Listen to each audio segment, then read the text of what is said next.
এই এটা ফোন কলৰ কাৰণে গোটেই দিনটো ৰৈ থাকো জানে সন্ধিয়াতে ভাত পানী খাই আজৰি হওঁ যাতে সঠিক সময়ত আহি ৰাণীৰ এই লেপটপটোৰ সন্মুখত বহি পায় এনে ক'বলৈ গ'লে মোৰ এই বুকুৰ ধপধপনিখিনি এই এটা ভিডিঅ' কলতেই আবদ্ধ হৈ আছে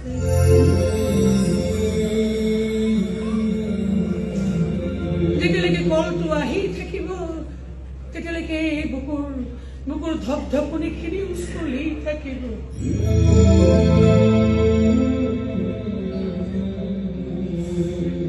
মোক খালি মোৰ মানুহজনে কিছুমান মাজে মাজে বৰ সঁচা কথা কৈছিল জানে তেওঁ প্ৰায় কৈছিল য'ত সাফল্য থাকে তাত বহু কষ্টও থাকে মোৰ এটা মিছা কথা কোৱা নাছিল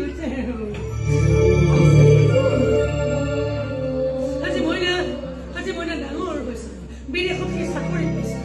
মোৰ সপোন সাৰ্থক হৈছিল এই এটা মুহূৰ্ত উপহাৰ পাবলৈ মইতো কম কষ্ট কৰা নাছিলো অৱশেষত যেনিবা সেই মুহূৰ্তটো মই উপহাৰ পালো মইনাক লৈ দেখা মোৰ সকলো আশা সকলো সপোনেই পূৰণ হ'ল কিন্তু কষ্ট